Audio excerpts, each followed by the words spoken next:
El siguiente programa es una producción independiente. Las opiniones, comentarios y expresiones del mismo no representan necesariamente las políticas institucionales de Doral Voice ni de sus patrocinadores. Buenas tardes, familia de Doral, ¿cómo están?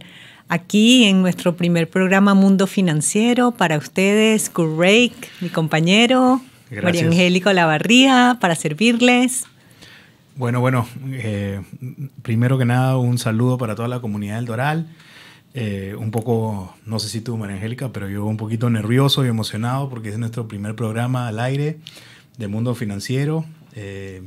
María Angélica y yo tenemos muchos años ya trabajando juntos y se nos ocurrió esta idea justamente para poder aprovechar nuestros conocimientos y también ayudar a nuestra comunidad del Doral. Hacer una especie de... María Angélica sería la Susie Orman y yo sería un poco como Dave Ramsey del mundo latino. Y ayudarlos un poco a nuestros oyentes a entender un poco el mundo financiero, entender cómo hacer un plan financiero, entender cómo funcionan los temas financieros en Estados Unidos. Y esa es un poquito la idea del programa. Y compartir con ustedes nuestras experiencias, compartir con ustedes todo lo que nosotros sabemos, hemos hecho, hemos ayudado a clientes alrededor de muchos años. Y bueno, con eso, María Angélica, no sé si tú tengas algo más que agregar. Sí, correcto. La idea de este programa realmente es darle a ustedes, a nosotros, los latinos que llegamos a este hermoso país y que no tenemos conocimiento de muchísimas cosas, a organizarse, aprender un poco cómo optimizar sus finanzas. Hoy vamos a hablar específicamente de cómo hacer un plan financiero exitoso. Son los primeros pasos que tenemos que dar para darles a ustedes herramientas para que puedan ser muy exitosos. Y bueno, nada, Kurt, adelante con el primer paso del plan financiero. Perfecto, María Angélica. Bueno, la mayoría, yo creo que empecemos, como dicen siempre, por el principio, ¿no? O sea, cuando uno va a hacer algo en esta vida, tiene que planificarse, hacer un plan, un mapa de guía. Y creo que eso es un poquito lo que queremos tocar el día de hoy, ¿no? O sea, es cómo hacer este plan financiero, por qué hacerlo, qué es lo que incluye. Y la verdad es que creo que nosotros tenemos que primero empezar entendiendo un poquito por qué en este país es tan importante el tema de la protección, ¿no? O sea, yo creo que esa es una buena base, digamos, para hacer un plan como si fuera una casa, digamos, ¿no? Entonces, Sí. El cimiento. Y no sé si tú nos quieras, María Angélica, hablar un poquito más sobre este tema de la protección. Sí. Y qué es lo qué constituye o qué es lo que es, ¿no? Mire, la verdad es que la mayoría de las personas no planean fracasar, sino que fracasan porque no planifican, ¿ok? La planificación es como cuando nosotros vamos a una dirección, queremos ir a digamos, a una tienda de mascotas y no sabemos dónde está la tienda de mascotas. Tenemos que poner un GPS y tenemos que pasar por una calle, por la otra y llegamos. Entonces, eso es un plan. Tenemos que tener metas y objetivos. Nosotros vemos desde el punto de vista financiero el plan financiero como una casa, la casa financiera. Y la casa financiera tiene como 3 niveles. El primer nivel, el punto número 1, es la protección, el segundo nivel es la acumulación y el último nivel es la conservación y la distribución. Entonces, en ese orden de ideas, me gustaría un poco que Kurt desarrollara todo lo que es la parte de protección, que incluye muchísimas cosas, es muy extenso, pero es muy, muy importante. Kurt, cuéntanos un poco. Bueno, ya que has tocado el tema de la protección, creo que primero hay que entender por qué es tan importante este tema de protección, ¿no? Acá en este país, yo viniendo del Perú, tú de Venezuela, a veces no estamos acostumbrados al tema de los seguros, ¿no? Creo que el primer seguro que uno normalmente tiene aquí es el seguro del auto. Y de salud. Y de salud también. Y la razón por la cual estos seguros existen es porque el costo aquí en este país es tan alto de los servicios. Por ejemplo, Dios te libre de que uno está todo el día, digamos, yendo al trabajo, usando el carro como una herramienta ¿Y qué pasa si choco el auto? ¿No? ¿Cómo reemplazo eso? ¿Quién me va a pagar el choque? ¿Quién me va a pagar el arreglo de mi auto? ¿O el de la persona que yo choqué? ¿O si Dios no quiere una emergencia médica? Entonces ahí es donde viene el tema del seguro del auto, ¿no? Entonces nosotros prepagamos, digamos, un seguro, véanlo como un prepago, una especie de caja de ahorro, digamos, donde la responsabilidad de pagar por completo, ya sea el accidente o cómo se llama, arreglar el auto o el servicio médico. Una demanda también. También una demanda, obviamente. Esa carga se le da a la compañía de seguro, ¿no? Entonces, por una pequeña prima mínima, o sea, una prima que uno paga mensualmente, nosotros tenemos derecho a, si pasa algo, a acceder a este pozo de beneficios. Correcto. Es que imagínense ustedes qué pasaría si nosotros no tenemos un seguro de salud o un seguro de auto o un seguro de vida o cualquier tipo de seguro o un fondo de ahorro y nos pasa algo. Entonces tendríamos que ir a nuestros ahorros, tendríamos que tomar ese dinero que quizás tenemos destinado para pagar los estudios de nuestros hijos, para pagar una carrera, para el retiro, para cualquier fin que nosotros hayamos hecho ese ahorro y lo tenemos que destinar. Entonces, por esa razón, la protección es como la protección de tu patrimonio. Entonces, es el primer nivel y por eso es tan importante. Sí, ¿no? Y creo que mientras uno vive aquí también entiende que hay varios tipos de seguro, ¿no? Habíamos hablado de auto, habíamos hablado de salud, seguros de vida, ¿no? Hay muchas veces cuando uno habla de seguro de vida, la gente tiene esta imagen o esta idea de, he escuchado lamentablemente muchos comentarios a veces como que, bueno, yo por qué voy a tener un seguro de vida, el día que yo me pase algo ya mi familia verá, o yo no quiero dejar a mi familia millonaria, a mis expensas, ese tipo de locuras, que creo que es por una cuestión de falta de información y entendimiento de lo que realmente, como hablábamos anteriormente, es el seguro. O sea, la idea no es dejar a nadie millonario, pero entender que va a haber un hueco, va a haber una falta, si yo traigo cierto patrimonio a mi hogar, si mi familia depende de mi ingreso y obviamente si no estoy, si me pasa algo, me muero, obviamente ese ingreso no va a estar ahí, ¿no? Entonces, ¿cómo mi familia, aparte que tiene que llevar la carga emocional de que yo no esté, correcto, imagínate, hay que sumarle a eso una carga financiera? Sí, sí. Y lo otro es que nosotros estamos acostumbrados en nuestros países a que quizás el hombre a lo mejor trabaja, la mujer se ocupa de la casa y de los hijos. En este país todos tenemos que trabajar. Entonces, ¿qué sucede cuando el ingreso global depende de dos personas? Cuando una persona falta, ¿qué pasa con ese ingreso? La otra persona tendría que salir a buscar un trabajo que sustituyera ese ingreso para poder hacer frente a todas las deudas, porque bueno, ese es otro tema. Nosotros aquí todos vivimos endeudados, tenemos una hipoteca, debemos el carro, debemos en las tarjetas de crédito. Entonces el tema del seguro de vida, nosotros en nuestros países latinos lo veíamos como algo poco necesario. En estos países, las personas desde que nacen, los abuelos y los padres, le aseguran a los hijos para darles, como quien dice, esa base. Entonces, parte de la cultura que hemos tenido que ir aprendiendo cuando llegamos acá y mientras estamos en nuestro camino de crear una vida en los Estados Unidos. No, totalmente de acuerdo, ¿no? Y también pasa mucho, ¿no? O sea, uno a veces tiene familiares que se quedaron en el país de uno y ven y dicen, wow, en Estados Unidos uno gana un montón de dinero. Pero se olvidan que en Estados Unidos también se gasta un montón de dinero, ¿no? Acá no existe, no, o sea, acá no es que uno se vaya a vivir con la abuelita o se va a vivir con un hermano. Acá todo el mundo baila con su propio pañuelo y cada uno es responsable de su familia. Entonces, ese es un poquito también el tema que hay que profundizar y entender, ¿no? Que esas responsabilidades recaen sobre nosotros mismos y que nadie es responsable de nuestras familias, solamente nosotros. Entonces nosotros tenemos que ponernos en la mejor situación, tomando en cuenta cualquier tipo de desaveniencia, ¿no? de ocurrencia que pueda pasar negativa en nuestras vidas, para que nuestra familia, si es que pasen estas cosas, están protegidas y en la mejor posición. Y ahí eso definitivamente es la palabra, ¿no? La base que habíamos hablado, la base de la protección. Correcto. Y hay una estadística importante que dice que el promedio de los estadounidenses tienen $96,000 en deudas. Si una persona fallece en este país, pues obviamente ellos heredan, los familiares heredan la deuda. Entonces, es bien importante tener esto claro. Luego, vamos al segundo estadio o el segundo paso o el segundo piso, de nuestra casa financiera, que sería la acumulación.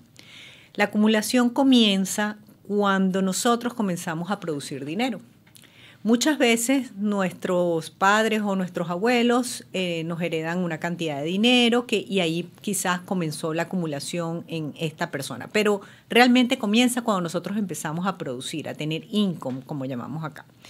En esa etapa de acumulación podemos pasar hasta que decidimos retirarnos. Aquí en los Estados Unidos la edad de retiro, dependiendo del año en que tú naciste, entra entre los 65 y 67 años de edad. Entonces tenemos muchísimos años de acumulación desde que salimos de la universidad, ¿verdad? Para ese propósito de acumulación. No sé si quieres agregar algo, Cor. Sí, tocando un poco en el tema de lo que hablabas hace un ratito, ¿no? O sea, en este país, fue mi experiencia, me imagino que también la tuya, uno empieza, yo estudié aquí en la universidad, me gradué a los 22 años, y al día siguiente pues tuve que empezar a producir y pagar mis deudas y pagar mi carrera y ese tipo de cosas.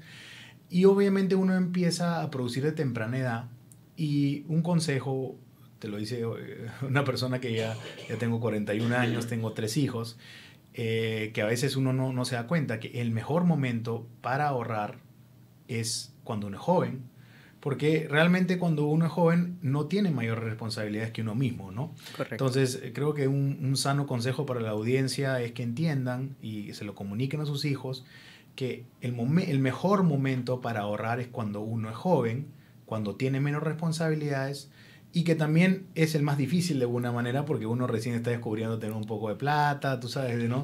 Quiero ir acá, me quiero comprar esto, cosas que de repente tus padres no te podían pagar cuando eras niño, pero uno tiene que también, ¿cómo te puedo decir?, controlar esos impulsos.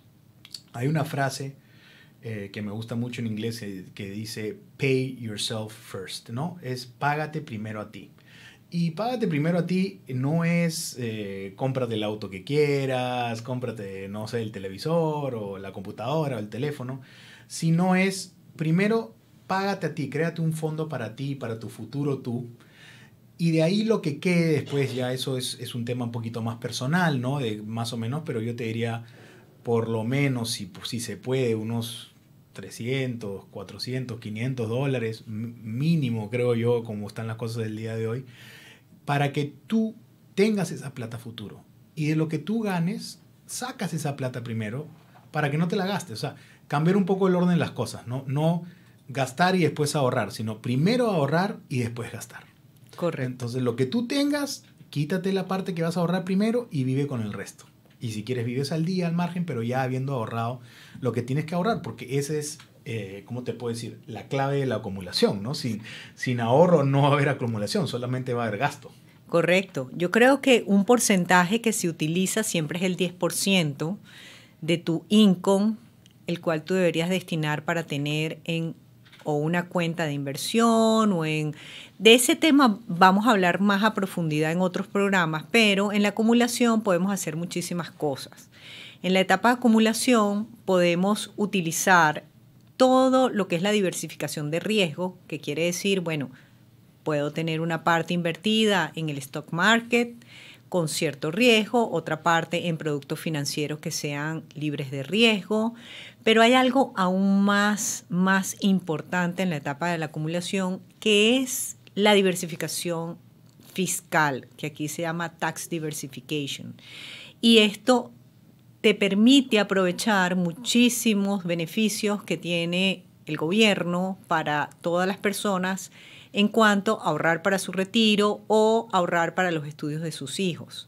Entonces, en ese tema podemos hablarlo por encima, luego vamos a hacer algún programa que hablemos de fondos de retiro, inclusive nosotros estuvimos tratando de hablar con Marco Rubio, que nos respondió amablemente sobre algunas inquietudes que teníamos en cuanto a los fondos de retiro para los americanos, ¿ok? Entonces, en el orden de idea que estamos, tenemos que, en la etapa de acumulación, tenemos que ahorrar dinero con una diversificación de riesgo y una diversificación taxable. Y esto va a ir cambiando a lo largo de nuestra vida, porque cuando nosotros somos muy jóvenes, tenemos muchísimos años para el momento en que nosotros nos vamos a retirar. Y entonces en ese tiempo vamos a tener que necesitar dinero para comprarnos nuestra primera casa, para comprar los autos, para tener una familia, pagar los estudios de nuestros hijos. Y de último está la etapa del retiro. Entonces es una organización bien exhaustiva que tenemos que tener para poder llenar cada uno de esos buckets que tenemos que ir llenando durante todo nuestro tiempo. Entonces son como pasos de una escalera. Vamos poco a poco armando un plan financiero y colocando ese dinero que estamos ahorrando todos los meses en productos dependiendo de la edad que tenemos y dependiendo de cuáles son nuestras metas más cercanas. ¿Qué tienes que decirnos tú al respecto, Kurt? Bueno, estoy 100% de acuerdo con todo lo que has dicho. Los buckets son como, como baldes, ¿no? Pequeños baldes que son, digamos, normalmente son 3 tipos de baldes, ¿no? O sea, hablamos del balde de pagar impuestos ahora, ¿no? Como cuando uno tiene una cuenta bancaria que te lleva un 10.99, ¿no? Correcto. Que te han dado en intereses. O un balde, digamos, de impuestos pagados a futuro, que puede ser derivados, ¿no? Como, por ejemplo, un plan de 401k, que le dicen plan de retiro, o un IRA. Un annuity. Un annuity, ¿no? Que lo que hace es vas metiendo el dinero ahora y después, cuando ya se retira el dinero, cuando uno ya es mayor, se empieza en ese momento recién a pagar los impuestos. Que es muy bueno porque te da la masa acumulativa es más grande, ¿no? Claro, el interés compuesto es increíble. Sí, claro. Aparte, ahí es donde también hay estrategias donde uno entiende que cuando sea mayor también va a tener menos ingresos. Entonces, como jalando el chicle, va jugando un poquito con como cuándo va a sacar el dinero y así evita, digamos, pagar la mayor carga impositiva. Y el otro balde, si lo podemos llamar así, es el balde de nunca pagar impuestos, ¿no? Es el más lindo de todo. Sí, bueno, tú sabes, pero bueno, a diferencia, te voy a decir la verdad, a diferencia de Latinoamérica, por lo menos en este país uno ve que los impuestos, ¿no? Los colegios sirven, las calles están bien y es importante pagar los impuestos que hay que pagar, ¿no? Pero dentro de los impuestos que hay que pagar, también obviamente hay este mecanismo de no pagar impuestos sobre ciertos productos que existen, que te dan esa facilidad. Y siempre es bueno tener también este tipo de productos digamos, en el plan financiero de uno, porque te dan la habilidad de prestarte, ¿no? Porque el no pagar impuestos está en la habilidad de poder prestarte el dinero, ¿no? Y después pasar el dinero a la siguiente generación libre de impuestos. Correcto. Sí, son estrategias que nos brinda el gobierno de los Estados Unidos. Ojo, no son cosas creadas por nadie, sino que el gobierno le da a los americanos ciertas ventanas para que puedan ahorrar o taxes diferidos o tax free, que por eso es que queremos hacer un programa especial para hablar un poco de esto, porque es bien interesante. La mayoría de las personas pasan toda su vida colocando su dinero en un investment account, en una cuenta de inversión o en el banco, y no entienden que pudiesen agregar una característica fiscal para poder lograr tener un crecimiento o tax free o taxes diferidos, y es increíble la diferencia. Completamente diferente. Totalmente, el factor multiplicador del dinero es mucho más rápido, y también tomando en consideración de que es un dinero que está creciendo por encima de una tasa normal, porque así sea el mismo nivel, es mayor porque uno no está pagando obviamente ningún tipo de impuesto sobre eso, ¿no? Y ese es un punto que, como tú bien mencionas, vamos a hablar más adelante, y son estrategias, como mencionamos nuevamente, que son 100%... no son ningún truco, son cosas que existen en el mundo financiero, están avaladas por el gobierno y que se usa, digamos, como productos de legado, para las siguientes generaciones que se pueden usar en vida, ¿no? Entonces, como te decía, es muy interesante lo que tú estás hablando. Creo que para nuestros oyentes también es interesante saber de la existencia de estos productos, de estas estrategias que tú has mencionado.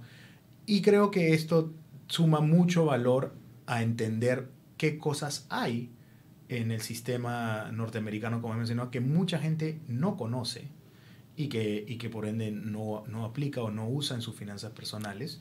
Y eso es un poquito también parte de las soluciones que queremos que nuestras personas, nuestros oyentes sepan. Y bueno, no sé si quieres mencionar, digamos, ya la última parte el techo, sí, si quieres decir así, de nuestra casita financiera, como le hemos llamado. Así es, así es. Bueno, una vez nosotros acumulamos el dinero durante todo ese periodo larguísimo y hermoso de tiempo donde somos productivos, pues obviamente queremos retirarnos. Cuando una persona se acerca a su edad de retiro, y la edad de retiro es muy relativa, es decir, cada quien puede escoger cuándo retirarse, porque el IRS, por ejemplo, para personas de la edad de Kurt y mía, nuestra full edad de retiro son 67 años. Entonces, ¿qué sucede? Cuando tú vas a pedir el Social Security, que es uno de los ingresos pasivos que vamos a tener cuando seamos mayores, pues si nosotros decidimos retirarnos un año después a los 68, 69 o 70, el IRS te va a dar un 8% más. Entonces es allí donde uno dice, ok, ¿de dónde saco el dinero para retirarme antes y no tener que esperar tanto tiempo? A lo mejor se quieren retirar a los 65, a los 62, dependiendo. Entonces, después de que ustedes acumularon esa cantidad de dinero, obviamente, los riesgos que se asumen cuando uno es muy joven son mucho mayores. A medida que uno va madurando y va creciendo y somos un poquito mayores, los riesgos van cambiando. Entonces, por ejemplo, una cartera, por decir cualquier cosa, de una persona muy joven puede ser 20% en instrumentos libres de riesgo y un 70 o un 80% en el stock market. Pero ya cuando nosotros nos vamos a retirar, tenemos que realocar todas esas inversiones que hicimos en inversiones más conservadoras. ¿Por qué? Porque esa etapa se llama conservación y distribución. ¿Qué quiere decir? Vamos a conservar el patrimonio que logramos hacer durante todos nuestros años de productividad y luego vamos a empezar a distribuirlo con unas mensualidades. Cuando nosotros llegamos a la etapa de conservación y de distribución, deberíamos tener varias entradas pasivas. ¿Qué significan entradas pasivas? Entradas que nosotros construimos durante nuestra vida trabajando y que nos van a proporcionar un income. Tenemos el Social Security, las personas que trabajan para compañías y le dan 401k, las personas que no tienen la capacidad o que los empleadores o son self-employed pueden tener un IRA, un Roth IRA, un SEP IRA. Para compañías también existen otros que no son el 401k, que es el Simple IRA. Esos son ingresos pasivos. Luego puedes tener el alquiler de algún inmueble, puedes tener también un annuity, puedes tener el cash value de tus pólizas de vida. ¿Qué más? Recuérdame si se me pasa algún otro income pasivo, Kurt. Creo que los han mencionado todos. Y que tengas algún income de algún negocio que un tengas. Negocio privado. Correcto. Para la audiencia, IRA es Independent Retirement Account, o sea, cuenta de retiro independiente. Son para los trabajadores independientes o que tienen una empresa. No, es una cuenta que se puede crear, cualquiera la puede crear, y te permite, dependiendo del tipo de cuenta, tú mencionaste un Simple IRA, mencionaste un Traditional IRA o un SEP IRA, va cambiando un poquito cuánto es que uno puede meter al año, pero es una cantidad, digamos, limitada, no es ilimitada, es una cantidad limitada que te permite el gobierno de meter dinero, digamos, antes de impuestos. Uh-huh. Que también es algo súper bueno porque te ayuda a deducir tu carga impositiva. Correcto. O sea, te baja, digamos, es plata que está a tu nombre, pero que no la puedes tocar hasta que tengas 59 años y medio. Ese es parte del trato con el gobierno, pero el gobierno la saca de tu carga impositiva y va creciendo. Y como realmente nunca llegó a tus manos, nunca pagas impuestos hasta que recibas ese dinero. Entonces, tu carga impositiva, si por decirte un ejemplo, unas $100,000 y mete $10,000 a uno de estos vehículos, creo que 7 ahorita este año, el máximo. 7,500 para mayores de 50 años y 6,500 para menores de... Pero esos son los individuales. Ese es individuo, es el traditional IRA. Correcto. Pero ese monto uno lo puede deducir de su carga impositiva del año y te puede ayudar obviamente a pagar menos impuestos. De repente te baja de tax bracket, no sé, o sea, te ayuda definitivamente a sacar esa plata, no pagas impuestos y como te digo, es una plata que tienes el día de mañana. Perfecto. Vamos a comerciales y regresamos con el tema maravilloso de la conservación. Las posibilidades son ilimitadas para el futuro de tu hijo y tienes la oportunidad de ahorrar sin riesgo para la universidad con un plan prepagado 529 desde solo $45 al mes. La inscripción abierta finaliza el 30 de abril. There are all kinds of products in this world. Things that make life easier or more fun. But New York Life's product is different. It's 12,000 experts whose responsibility is to be there, to guide you through the happiest and most difficult times. People who know the most valuable things in life aren't things at all. This is our product. This is what we do. Si hay algo que nos caracteriza en Doral es la buena comida y los grandes eventos. Por eso, impacta a tus invitados con Brunella Catering, donde encontrarás un menú variado y a muy buen precio. No te vas a equivocar. Llama a Brunella Catering al 786-329-2913 o búscalos en Instagram bajo @Brunella Catering. Ah, déjales dicho que te recomendaron de Doral Voice Community Radio.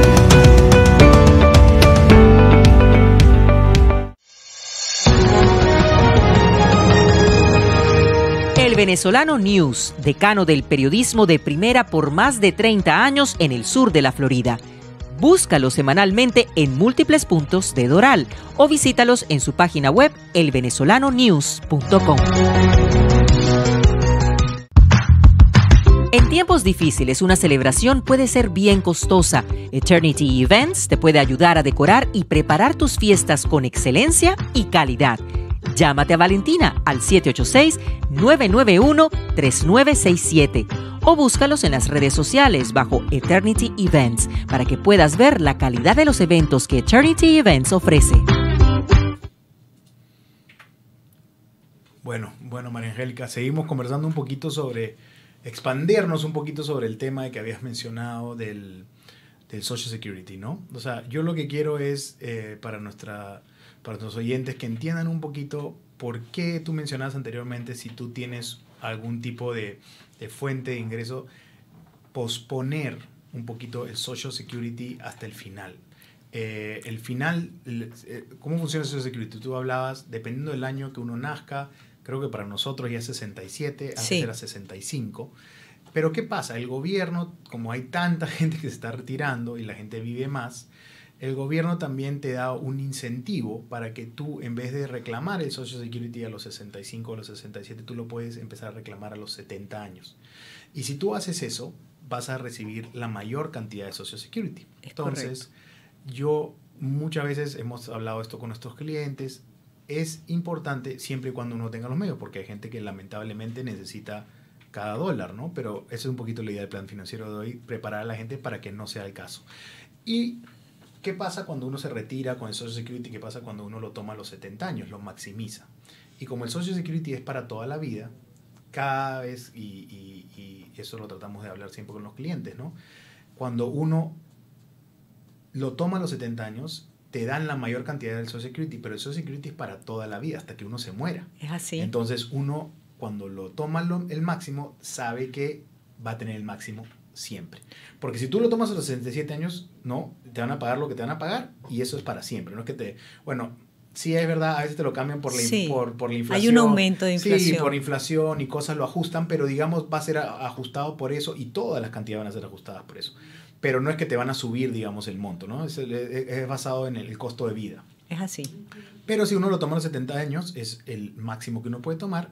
Y yo creo que siempre, si uno puede, vale la pena. Entonces ahí es donde entran todos estos otros mecanismos que hablábamos del IRA, del 401k, de las annuities, ¿no? Que te ayuda de repente en ese momento a postergar un poquito eso, y obviamente es algo que la verdad que si uno lo puede hacer vale la pena full, ¿no? Es correcto. Cada año que uno retrasa el retiro te dan 8% más. Eso es importante. Si la persona quisiera retirarse a los 62 años, lo puede hacer, pero le van a pagar 24% menos. Entonces, 62, 24% menos, 67 en el caso de nosotros, el full retiro, el full monto de retiro, dependiendo de lo que tú cotizaste, y luego por cada año que lo retrasas hasta los 70 años, que serían un 24% más, 8, 8 y 8. Entonces, nosotros queremos educarlos y hacerlos entender que cuando estamos en la edad de conservación y de distribución, podemos utilizar dinero que ya hemos ahorrado anteriormente también para el retiro con ese fin, y posteriormente cuando llegamos a la edad óptima, que serían los 70 años obviamente, para poder aprovecharlo al máximo, entonces podemos comenzar a distribuir ese dinero. Todo esto que hemos hablado hoy, yo sé que es un material denso, hay muchísimas cosas que vamos a explicar en otros programas o que vamos a profundizar en otros programas referente a la parte del retiro, porque es muy importante empezar desde muy jóvenes con el tema del retiro.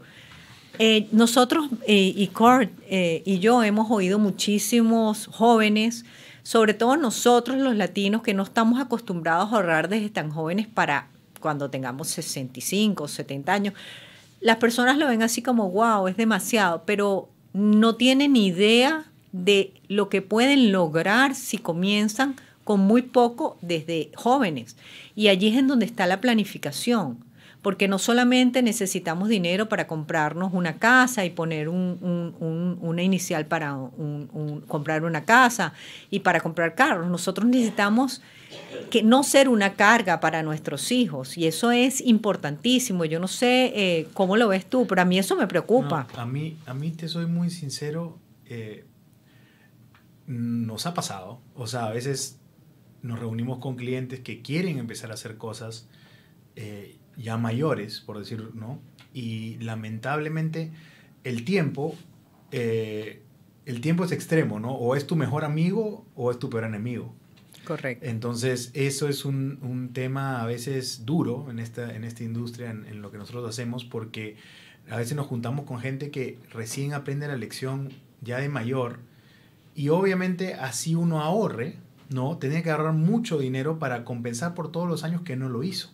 Sí. Entonces, si uno realmente empieza temprano, uno realmente tiene, como regresando a la base de la casa, sus protecciones listas, si uno acumula lo que tiene que acumular en la etapa de acumulación que hablamos al principio, no digamos que digamos el cuerpo, por decir la estructura de la casa, entonces las cosas van a salir mucho mejor, porque lamentablemente, sobre todo creo yo, en la época, en los tiempos que vivimos, que hay mucha incertidumbre, ¿no? Cuando uno está invertido en vehículos, como tú hablaste del stock market, de la bolsa de valores, a veces hay años malos y hay años buenísimos.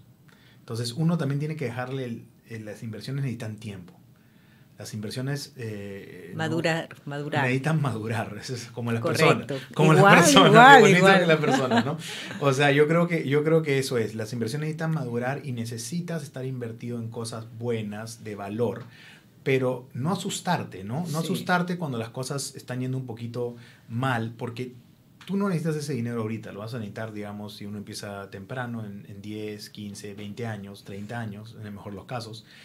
Y entonces en ese interín de tiempo las cosas van a empezar a corregirse, si estás en algo bueno. Por eso es tan importante estar en inversiones que son con buenas compañías, manejadas por gente seria. Correcto. No, siempre es importante eso más que nada, ¿no? Estar en cosas, invertir con con vehículos que son gente pues que sabe lo que está haciendo, Sí. ¿no? Yo creo que para invertir hay que tener inteligencia emocional, definitivamente. Porque ¿qué pasa?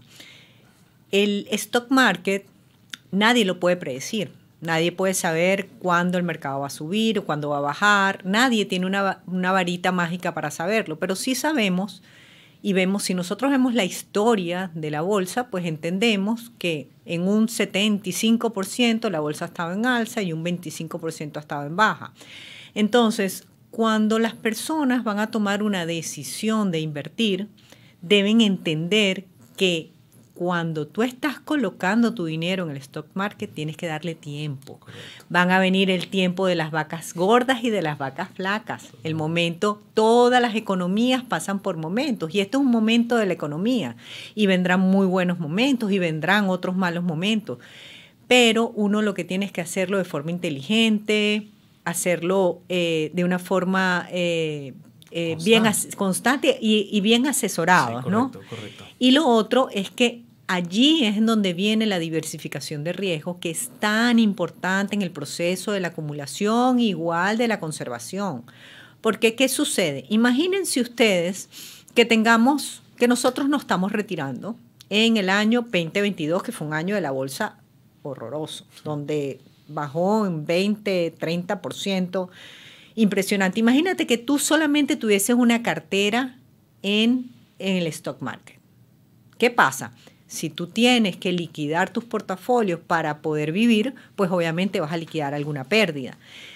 Por eso es que se habla de que uno tiene que tener instrumentos fijos, instrumentos libres de riesgo, llámese un CD, en español es un depósito a plazo en el banco, una cuenta de ahorro, unos fondos de emergencia, alguna anualidad fija, que hay muchísimas cosas que se pueden hacer, pero eso se llama diversificación. Entonces, ¿qué sucede?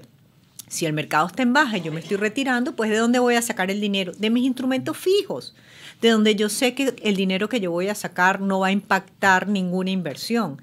Y espero a que el mercado se recupere y entonces empiezo a tomar distribuciones de la bolsa.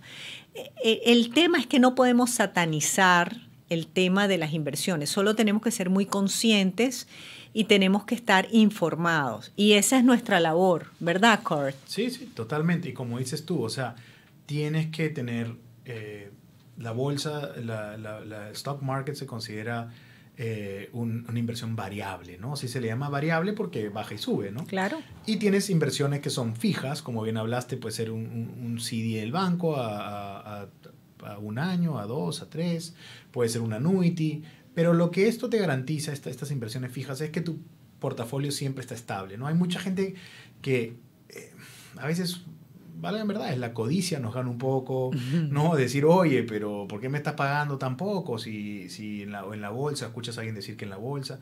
Y que es cierto, pero como te digo, o sea, uno tiene que saber disipar y como dices tú, o sea, ¿no? Lo que le dicen risk management, sí. ¿No? O sea, jugar un poquito con el riesgo. Entonces, sí, es súper importante y nosotros trabajamos en esta industria y creemos 100% en los fundamentos de la bolsa y que es una gran inversión, pero también teniendo para nuestros clientes inversiones que están, digamos, constantes, cero riesgo, garantizadas ya sea por el banco o por una empresa de seguro, lo que fuese, ¿no? En los annuities en este caso, en el caso de los bancos los CDs, ¿no? Y que tú sabes que tu plata está ahí, ¿no? O sea, y eso te ayuda por, como dices tú, una emergencia. Me tocó un año, pues, digamos, donde mis inversiones variables no están haciendo tan bien, entonces agarro de mi pozo fijo y no afecto. Y dejo que mis inversiones variables se recuperen. Y cuando se recuperan las vendo y las paso nuevamente a la parte fija y rebalanceo, lo que se llama famosamente rebalancear el portafolio, ¿no? O sea, cuando la gente escucha ese término rebalancing, ¿no? Eso es que uno va dándole un poco de ¿cuál sería la palabra? Quítame la palabra. De estabilidad. Exacto. De estabilidad, exacto. Sí, correcto. De forma. Sí, forma, ¿no? Y estabilidad. Correcto, al portafolio y Y como tú bien lo decías, ¿no? O sea, este es un juego, si lo quieres ver, no sé, la palabra juego suena un poco negativa, pero es un poco entender, ¿no? Ahí es donde entra la asesoría financiera, ahí es donde entra un profesional, una persona que se dedica, una persona que tiene una trayectoria, una persona que sabe lo que está haciendo, porque también es un poco así, ¿no? O sea, un poco zapatero su zapato, ¿no? O sea, Sí. Hay gente que me dice, no, yo invierto en bolsa por mi cuenta. Yo siempre le digo, bueno, me parece genial, me parece muy bien, eso es como una timba o un hobby, pero eso realmente no lo veo yo como una manera seria de hacerlo, porque uno siempre necesita asesoría de gente que hace lo que hace y que sabe lo que está haciendo y tiene acceso a los instrumentos, porque como hablamos un rato, o sea, hay inversiones y hay inversiones. Hay compañías y hay compañías. Entonces uno tiene que ver con quién está asesorando, quién lo está asesorando, que es una persona de confianza, una persona con trayectoria, una persona íntegra, porque Correcto. eso también es muy importante. O sea, uno está asumiendo la responsabilidad del futuro de otra persona. Poniendo en las manos de otra persona, correcto. Es una gran responsabilidad, ¿no? Sí. Entonces,